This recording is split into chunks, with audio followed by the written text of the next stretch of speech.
ንንዳልተን ነዚ ባንክ ንኽዘርፉ ዝፈጸምዎ ተግባር ተራ ስርቂ ዘይኮነስ ፍሉይ ክእለትን ጥበብን ዘድልዮ ተኣምር ዘብል ነገር እዩ።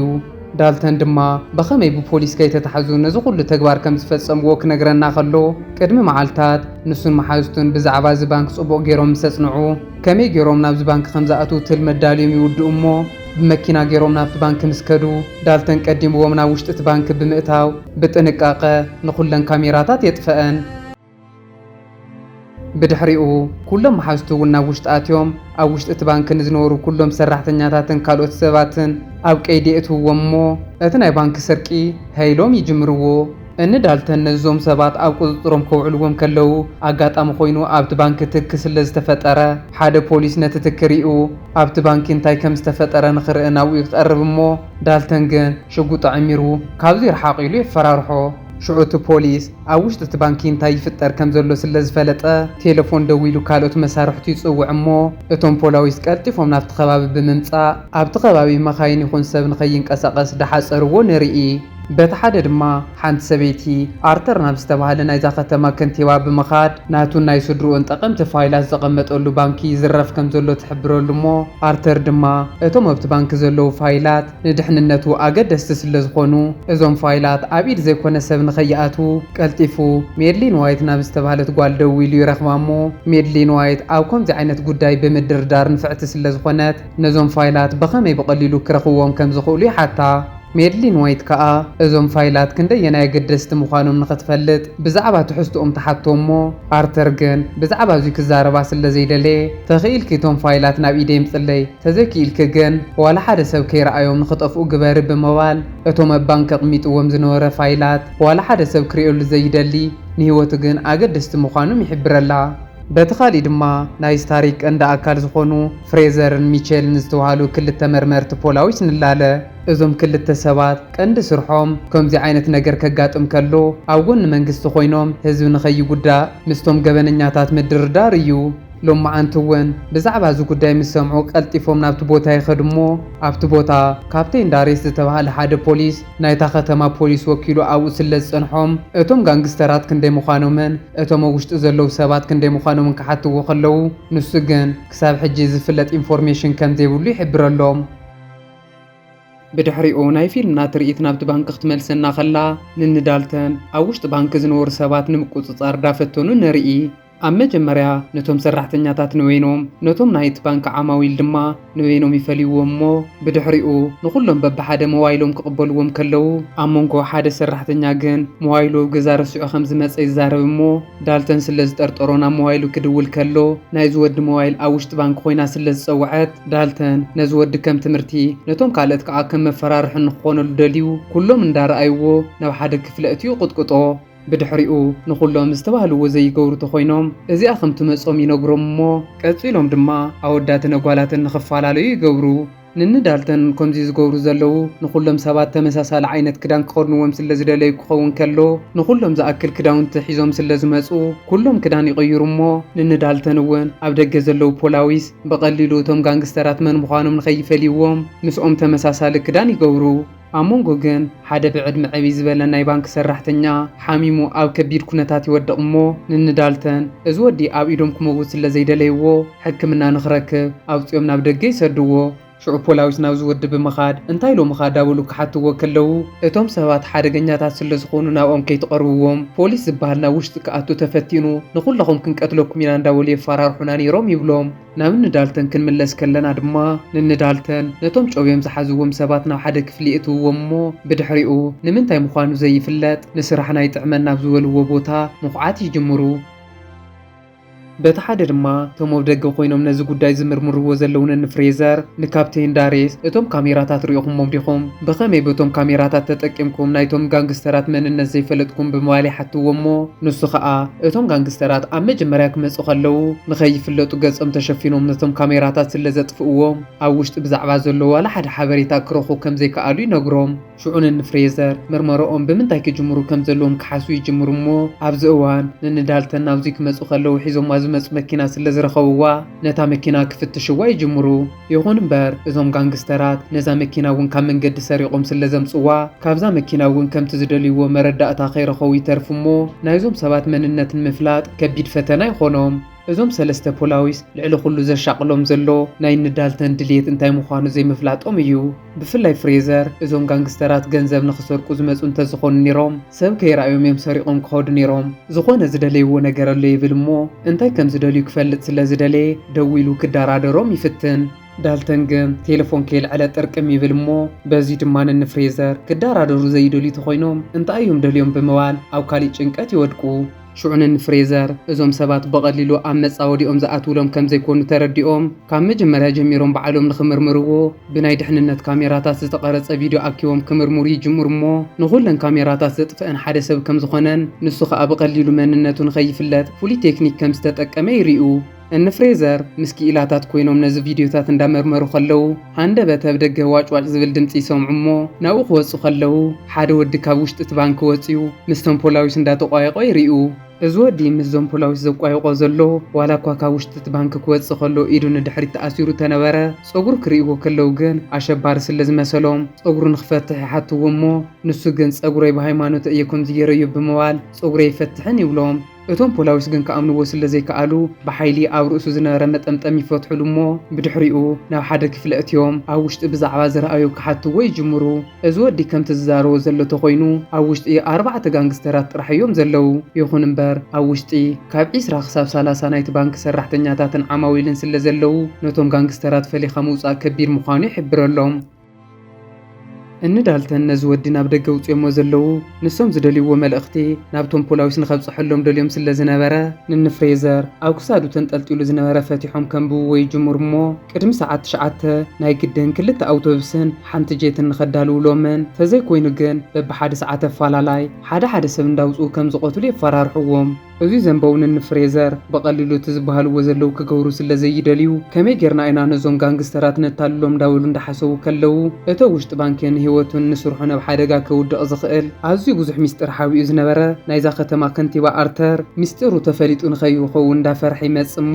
ንፍሬዘር ከዓ እቲ ዝተሓተትዎ ብምንጋር 2 ኣውቶቡስ ክነምፀሎም ንኽእል ኢና ጀት ግን ብኸመይ ክንረክብ ንኽእል ብምባል ይሓትዎ። ኣርተር ግን ዋላ እኳ ከምቲ ንሶም ዝበልዎ ጀት ክቦም ተዘይከኣለ ኣብ ጎኖም ኮይኑ ነዚ ምርመራ ክሕግዞም ከም ዝደሊ ይሕብረሎም እሞ ንፍሬዘር ከዓ ኩሉ ግዜ ድርድር ሚስጥራዊ ክኸውንን ብዙሕ ሰብ ክፈልጦን ስለ ዘይብሉ ንምምርማር ንሕና እኹላት ኢና ኢሎም ይሰድዎ። በቲ ሓደ ድማ ንዳልተን ሕጂ እውን ናብቶም ፖላዊስ ካሊእ መልእኽቲ ይሰዱ እሞ ሕጂ ዝሓተትዎም ምግቢ ሰደድሉና ኢሎም ስለ ዝኾኑ እቶም ፖላዊስ ኣብቲ ምግቢ ሓዊኦም ማይክሮፎን ብምእታው ብዛዕባ እንታይ ከም ዝዛረቡ ንኽፈልጡ ጽቡቕ ዕድል ይፈጥረሎም። ኣብቲ ባንኪ ድማ ካብቶም ተጨውዮም ዘለው ሰባት እቲ ሓደ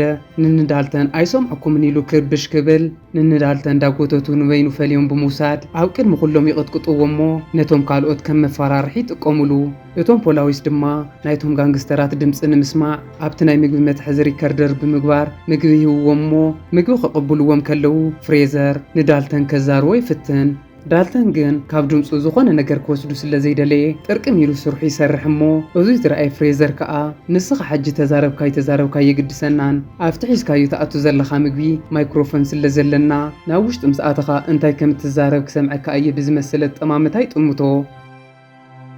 ብድሕሪኡ ንፍሬዘር ነቲ ማይክሮፎን ምስ ኮምፒውተሮም ኮኔክት ገይሮሞ ስለ ዝነበሩ ክሰምዕዎም ይጅምሩ እሞ እንተኾነ ግን እቶም ኣብ ውሽጢ ዘለው ሰባት ብእንግሊዝኛ ስለ ዘይዛረቡ እቲ ቋንቋ ናይ ሩስያ መሲሉ ስለ ዝተሰምዖም ሩስያኛ ንዝኽእል ሓደ መሳርሕቶም ክደልይዎ ይጅምሩ። በቲ ሓደ ድማ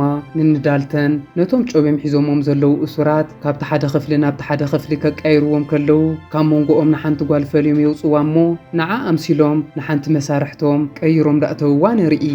ንዳልተን ከምዚ ዝገብሩ ዘለው እዞም እሱራት እዛ ጓል እታ ምስኦም ዝነበረት ጓል ስለ ዝመሰለቶም ኣብ ቅድሚኣ ሚስጥር ከዕልሉ እዮም። ንሕና እውን ብቐሊሉ እንታይ ከም ዝሓስቡ ክንፈልጥ ኢና ኢሎም ሓሲቦም እዮም። በቲ ሓደ ድማ ሓንቲ መሓዝኦም ንዳልተን እተን መጀመርያ ዳኹዓትዎ ዝነበሩ ጉድጓድ በይና ኮይና ዳኹዓተቶ ንሪኣ።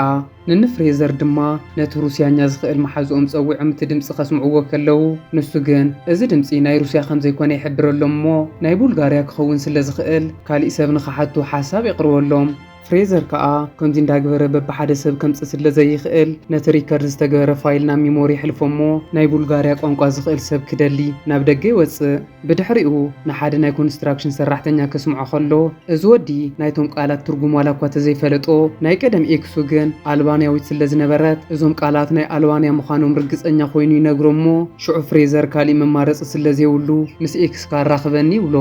እቲ ወዲ እውን ናይታ ናይ ቀደም ኤክስ ወድራሻ ሂቦ እሞ እዛ ጓል ኣብዚ እዋን ናይ ኢኮኖሚ ፀገም ስለ ዝነበራ ዘለዋ ናይ ፖሊስ ዕዳ ዘይተኸፈለ ቢልን ሒዛ ትመጽእ እሞ ዝኾነ ይኹን ነገር ቅድሚ ምጅማራ ኣቕዲማ ነዞም ዕዳታት ደምስሱለይ ትብሎም። እዛ ጓል ኣዝያ በላሕ ተደራዳሪት ምዃና ተሪኤካ ንፍሬዘር ድምፂ ምስ ኣስመዓ ናይቲ ዝዝረብ ዘሎ ዘረባ ትርጉሙ ጥራሕ ዘይኮንኩስ መን ይዛረብ ከም ዘሎ እውን ይፈልጦ እየ ጥራሕ ንስኻ ነዞም ቢላት ክፈለለይ ትብሎ እሞ ሽዑ ፍሬዘር እዚ ዘረባ መን ይዛረቦ ከም ዘሎ ብምፍላጣ ንስርሖም ከም ዝሕግዞ ስለ ዝተኣማመነ ከምቲ ዝበለቶ ንኹሎም ቢላት ይድምስሰላ።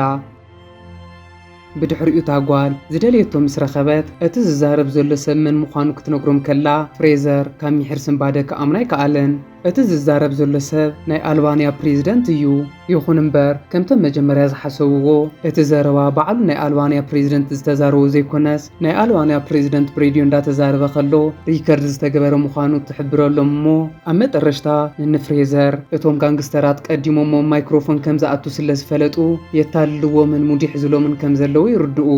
ናይ ፊልና ትርኢት ናብቲ ባንኪ ክትመልሰና ከላ ከዓ ንንዳልተን ኣብቲ ባንኪ ዝነበሩ ናይ ዓበይቲ በዓል ስልጣናት ፋይል እንዳፈተሹ ንርኢ። እዚ ባንኪ ኣብቲ ሃገር ኣለዉ ካብ ዝበሃሉ ዓበይቲ ባንክታት ሓደ ስለ ዝነበረ ንንዳልተን ክፍትሹ ከለዉ ካብ መረዳእታ ብተወሳኺ ኣውረቕቲ ዳይመንድ ሓሲቦሞም ዘይፈልጡ ዓበይቲ ምስጢራትን ይረኽቡ ኣለዉ። ንሶም ድማ ዘድልይዎም ዘበሉ ፈልዮም የውፁ እሞ ነቲ ዝተረፈ ኣብቲ ዝነበሮ መሊሶም እንዳቐመጥዎ ንሪኦም። በቲ ሓደ ድማ እቲ ናይዛ ከተማ ከንቲባ ኣርተር ባዕሉ መፅኡ ምስ ንፍሬዘር ምስራሕ ስለ ዘይኮነሉ እታ ንፍዕቲ ተደራዳሪት ሜድሊን ዋይት ትመጽእ እሞ ናይ ብዙሓት ዓማዊላ ፋይል እዚ ስለ ዘሎ ምስኦም ኮይና ንኽትደራደር ሓሳብ ተቕርበሎም። እዚ ዝሰምዐ ፍሬዘር ዋላ እኳ ንሳ ንፍዕቲ ተደራዳሪት ምዃና እንተፈለጠ ንሱ ግን ነዚ ነገር ብምስጥር ሒዙ ኩሉ ነገር ባዕሉ ክሰርሖ ስለ ዝደለየ ንዓ እሽን እምብን ቅድሚ ምባል ናብ ዳልተን ይድውል እሞ ንኽደራደሮን ንኽእምኖን ክፍትን ከሎ ዳልተን ግን በቐሊሉ ምስኡ ክራዳዳእ ስለ ዘይደለየ 9 ሰዓት ቅድሚ ምዃኑ እተን መኻይን ስደዱልና ዳደጋገመ ነተን መኻይን ስደዱልና ብምባል ዘረብኡ ከም ዘይሰምዖን ከም ዘይደራደሮን ይርዮ። በቲ ሓደ ድማ እቶም ውሽጢ ባንኪ ጉድጓድ ዝኹዕቱ ዝነበሩ ሰባት ንታሕቲ ጽቡቕ ገይሮም ኩዒቶም ንእሽተይ ከም ዝተረፎም ዳተዘራረቡ ንሰምዖም። ናብ ፍሬዘር ክንምለስ ከለና ከዓ ፍሬዘር ባዕሉ ምስቶም ጋንግስተራት ክደራደር ፈቲኑ ክዕወተሉ ስለ ዘይከኣለ እቲ ዕድል ሕሊፉ ንሜድሊን ይህባ እሞ ሜድሊን ምስ ከምዚኦም ዝበሉ ሰባት ናይ ምዝራብን ናይ ምርድዳእን ልምዲ ስለ ዝነበራ ብቐሊሉ ንዳልተን እሚና ናብ ውሽጢ ኣትያ ንኽትደራደሮ ዕድል ትፈጥር። ሜድሊን ናብ ውሽጢ ክትኣቱ ክትብል ከላ ፍሬዘር ግን እዞም ጋንግስተራት ክሳብ ሕጂ ብዛዕባኦም ዋላ ሓደ ሓበሬታ ዘይረኸብና ኣዝዮም ሓደገኛታት እዮም ዝኾኑ ንድሕንነት ኣይፅቡቕን ብምባል ናብ ውሽጢ ንኽትኣቱ ኣይፈቐደላን ነይሩ። ንሳ ግን ዝገበረት ጌራ እሚናቶ ናብ ውሽጢ ተኣቱ እሞ ንዳልተን ናይ ኣርተር ፋይል ሃበኒ እሞ ገንዘብ እንተኾይንካ ትደሊ $2 ሚልዮን ክንበካ ኢና ይኹን እምበር ብኸመይ ብነፃ ተሰዲዱ ዝብለ ርእስቲ ንኸይትኸውን ናይ ግድን ንዝተወሰነ መዓልታት ክንኣስረካ ኢና ትብሎ እሞ ሽዑ ዳልተን እዛ ጓል ምስ ኣርተር ከም ትሰርሕ ምስ ፈለጠ ሓላፍኻ ኣርተር ምስ ናይ ናዛ ሓለፍቲ ዝገበሮም ርክባትን ኣዝዮም ብዙሓት ሚስጥራትን ሒዘሉ እየ እቶም ሚስጥራት በቐሊሉ ይበክን ምናልባት ተተኣሲረ መፍትሒ ክኾኑን እዮም ብምባል ቀዲሙ ዝኾነ ይኹን ፋይል ከም ዘይባ የረጋግጸላ። ብድሕሪኡ ማልዲን ካብኡ ወፂያ ምስ ፍሬዘር ክትዘራረብ ከላ ዳልተን ታራ ሌባ ዘይኮነስ ካብ ኩሎም ንላዕሊ በሊሕ ብቐሊሉ ክተታልሎ ትኽእል ሰብ ከም ዘይኮነ ትነግሮ። እቶም መርመርቲ ፖሊስ ከዓ ካብ ኩሉ ንላዕሊ ፈተና ኮይኑዎም ዘሎ እተ ውሽጢ ዘሎ ወዲ መን እዩ ዝብል እዩ። ማልዲን ናብ ውሽጢ ኣትያ እውን ንእሽተይ ዘረኡ ጥራሕ እያ ሰሚዓ መፅያ እምበር መልክዑ ይኹን ብዛዕባኡ ትፈልጦ ዋላ ሓደ ነገር የብላን። ኣብዚ እዋን ፍሬዘር ሓደ ነገር ክገብረለኒ ብምባል ናብ ዳልተን ይድውለሉ እሞ ናይ ግድን ብኣካል ኣትዩ ክሪኦ ስለ ዝደለየ ናብ ውሽጢ ኣትየቶም ዝጨወኻዮም ሰባት ብሂወት ከም ዘለዉ ተረጋጊፀ በቲ ዝሓተትካና መሰረት 2 ኣውቶቡስን ጀትን ከም ፀልካ እየ ይብሎ እሞ ዳልተን እውን እቲ ዝሓተቶ ንምርካብ ካሊእ መማረፂ ስለ ዘይነበሮ ሕራይሉ ፈትሹ ናብ ውሽጢ የእትዎ። ብድሕሪኡ ፍሬዘር ናብ ውሽጢ ምስ ኣተወ ኩሎም ኣብ ውሽጢ ዘለዉ ሰባት ብሂወት ከም ዘለዉ የረጋግፅ እሞ ናብ ደገ ክወፅእ ከሎ ኮነ ኢሉ ናይ ዳልተን መልክዕ ብካሜራ ንኽረአ ናብ ካሜራ ገጹ ክሳብ ዝገብር ተጸቢዩ ናይ ገጹ ማስኬራ ክቆልዐሉ ይፍትን። ፍሬዘር ነዚ ነገር ተዳልዩ ጸኒሑ ዋላ እኳ ሃንደበት ከጥቅዖ ተፈተነ ሳላ ዳልተን ጥንቁቕ ዝኾነን ብተወሳኺ እውን ቀልጢፎም መሓዝቱ መጺኦምሉ ንፍሬዘር ኣብ ቀይደው ኢሎሞ ኣዋሪዶም ኣባይሮም ይሰድዎ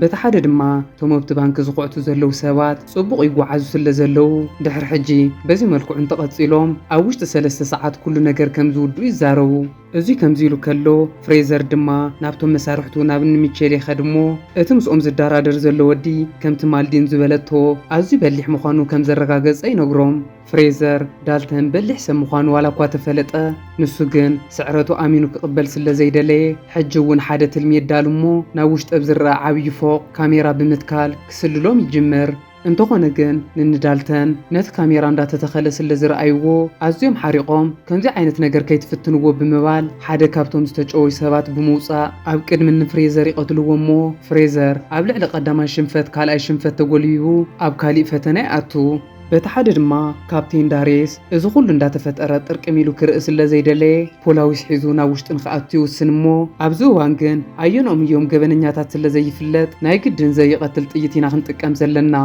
ነዚ ድማ ከመይ ከም ንኣቱ ከሪእኩም ብምባል ኣብ ትሕቲኡ ንዘለዉ ሓለፍቲ ዘዳለዎ ትልሚ የርእዮም ሚቼልን ፍሬዘርን ድማ ክልቲኦም ንበይኖም ኮይኖም ካሊእ ሓድሽ ትልሚ ክዕልሉ ይጅምሩ እሞ ኣብ መንጎ ግን ፍሬዘር ምስታ መጀመርያ ዳልተን ዝሰደዳ ጽሑፍ ኣብታ ሳንጣ ማይክሮፎን ሓዊኡ ገጢሙ ስለ ዝነበረ በዚ ማይክሮፎን ኩሉ ሚስጥሮም ከም ዝሰምዖም ተረዲኡ ኣዝዩ ይሓርቕ ዳልተን በዚ ማይክሮፎን ተጠቂሙ ዋላ እኳ ካፕቴን ዳሬስ ኣዳልይዎ ዘሎ ትልሚ ፈሊጡ ተኾነ ንሱ ግን ከምዚ ለይሓድርን ብምባል መጥቃዕትን ክፍጽም ይዳሉ እሞ ኣብዚ እዋን ዳልተን ንመሓዝቱ ኮድ ብምሃብ ነቶም ዝጨወይዎም ሰባት ንኽሰድዎም ይእዝዝ እቶም ፖላዊስ ማዕጾ ሴሮም ካእቱ ከለዉ ኣብ ውሽጢ ዝነበሩ ሰባት ኩሎም ሓደ ዓይነት ክዳን ተኸዲኖም ስለ ዝጸንሕዎም ኣብ መንጎ እቶም ጋንግስተራት ክህልው ስለ ዝኽእሉ ንኩሎም እንዳኣሰሩ የውፅዎም እሞ ናብ ውሽጢ ኣትዮም ክፍትሹ ከለዉ ግን ንሶም ዘይሓሰብዎ እቲ ባንኪ ዋላ ሓደ ከይተነኽአ ኣብ ውሽጢ ከዓ ዋላ ሓደ ሰብ ከምዘየለ ይርእዩ እቲ ኻሊእ ዝገርም ነገር ድማ ንንዳልተን ክሳብ ሕጂ ዋላ ሓደ ሰብ ዘይቀተሉ ክኾኑ ከለዉ እቲ ካሜራ ምስ ተተኸለት ቀቲልናዮ ብምባል ንፍሬዘር ዘፈራርሕዎ ዝነበሩ እውን ብናይ ሕሶት ሽጉጥን ብናይ ሕሶት ደምን ምዃኑ ይፍለጥ በቲ ሓደ ድማ እቶም ፖላዊስ ንኩሎም እንዳኣሰሩ ናብ ደገ ከውፅዎም ከለዉ ዋላ እኳ ኣብ ውሽጢ ሰበይ ይርከቡ እቶም ኣብ ደገ ተታሒዞም ዘለዉ ግን ኣየኖም እዮም ኣብቲ ባንኪ ዝነበሩ ዓማዊል ኣየኖም እዮም ጋንግስተራት ዝብል ክፈልጥዎም ይከኣሉን እዚ ክኸውን ዝኽኣለ ኩሎም ተመሳሳሊ ክዳን ስለ ዝተኸደኑን ብተወሳኺ ከዓ ካሜራ ቼክ ከይግበር ቀዲሞም ነቲ ካሜራ ስለ ዘጥፍእዎ እዩ ኣብ መጠረሽታ እቲ ናይ ፖሊስ ዲፓርትመንት ናይቶም ዘረፍቲ መንነት ክፍለጥ ስለ ዘይከኣለ ብተወሳኺ ድማ ካብቲ ባንኪ እዚ ዝበሃል ኣገዳሲ ነገር ስለ ዘይጠፍአ ነዚ ጉዳይ ክዓጾ ይውስን እዚ ዝሰምዐ ፍሬዘር ግን በዚ ሓሳብ ስለ ዘይተሰማምዐ ካብታ መዓልቲ ንድሓር በይኑ ኮይኑ ብዛዕባ ዝገበን ብዙሕ ሓበሬታ ይእክብ እሞ እቶም ገበነኛታት መነመን እዮም ብኸመይኑ ፖሊስ ንናይ ድሕንነት ሓይልነት ታሊሎሞ ንምፍላጥ ድቃሲኢኑ ንሪኦ ፍሬዘር ነዚ ሕንቅሊተይ ንምምላስ ላዕልን ታሕትን ዋላ እኳ ተበለ ናይዚ ኩሉ መልሲ ዘለዎ ግን እቲ ነዚ ታሪክ ዝነግረና ዘሎ ዳልተን ጥራሕ እዩ ዳልተን ብኸመይ ካብዚ ባንኪ ከም ዘምለጡ ክነግረና ከሎ ንንዳልተን ኣብ ውሽጢ እቲ ባንኪ ክኹዕቱ ከለዉ ነቶም ፖላዊስ ንመታለሊ እዮም ዝኹዕትዎም ነይሮም መብዛሕትኦም መሓዝቱ ምስቶም ኣብቲ ባንኪ ዝነበሩ ሰባት ተመሳሲሎም ዝወፁ ክኾኑ ከለዉ ንሱ ግን እቲ ዝደልዮ ሓበሬታ ሒዙ ምስኦም ክወፅእ ስለ ዘይኽእል ቀዲሙ ኣዳልይዎ ኣብ ዝነበረ ቦታ ንመዓልታት ተሓቢኡ ዝጸንሐ ክኸውን ከሎ ኣብ መጠረሽታ እቲ ባንኪ ስርሑ ምስ ጀመረ ከም ታራ ዓሚል መሲሉ ተመሳሲሉ እዩ ወፂኡ ዳልተን በዚ መልክዑ ካብዚ ባንኪ ክወፅእ ከሎ እቶም ተጨውዮም መሲሎም ዝወፁ መሓዝቱ ከዓ ኣብ ደገ ኮይኖም እፅሒቶም ንኽወስዱ ይጽበይዎ ኣለዉ ዳልተን ካብቲ ባንኪ ክወፅእ ከሎ ምስ ፍሬዘር ተጋጭ ነይሩ ፍሬዘር ግን ናይ ዳልተን መንነት ስለ ዘይፈልጥ እዚ ወዲ ታራ ሰብ መሲልዎ ሓሊፉ ናብቲ ናይዚ ባንኪ ሓላፊ ይኸድሞ እቶም ጋንግስተራት ተሓዊኦም ኣብ ውሽጢ ክህሉ ይኽእሉ እዮም ኢሉ ስለ ዝጠርጠረ ኣብ ውሽጢ ኣትዩ ንኽፍትሽ ካብ ፖሊስ ወረቐት ሒዙ ከም ዝመፀ ይርእዮም ፍሬዘር ናብ ውሽጢ ኣትዩ እንተዝፍትሽ እውን ግን ዳልተን ቀዲምዎ ዝደልዩ ሒዙ ስለ ዝወፀ ዋላ ሓደ ነገር ክረክብ ኣይኽእልን ኣብ መጠረሽታ ፍሬዘር ኣብቲ ባንኪ ክፍትሽ ኢሉ ከይተዓወተሉ ናብ ገዝኡ ይምለስ እሞ ኣብ ገዛ ብፍቕሪ ምስ በዓልቲ ቤቱ እንዳተሰዓዓመ ከሎ ሃንደበት ኣብ ጅቡኡ ሓንቲ ዳይመንድ ይረክብ እዛ ዳይመንድ ኣብቲ ባንኪ ጠፊኣ ተባሂላ ሪፖርት ካብ ዝተገበረለን ዳይመንድታት ሓንቲ እያ ፍሬዘር ነዛ ዳይመንድ ኣብ ጅቡኡ ክረኽባ ዝኽኣለ ናብቲ ባንኪ ክኣቱ ከሎ ምስ ዳልተን ምስ ተጋጨው ዳልተን ንፍሬዘር መን ምዃኑ ስለ ዝፈልጥ ኮነ ኢሉ ባዕሉ የእትይሉ እዚ ዝረኣየ ፍሬዘር ድማ እቲ ሌባ ክንደየናይ በሊሕ ከም ዝኾነን ብኩሉ ነገር ከም ዝበለጾን ኣሚኑ ነዛ ዳይመንዳ ጥመታ ዳርኣና ፊልምና ትውዳእ ፍትዋት ተኸታተልቲ እዛ ቻናል ናይሎም ፊልም ከመይ ርኢኹማ ተፈቲኹማ ላይክ ሼር ሳብስክራይብ ምባል ከይትርስዑ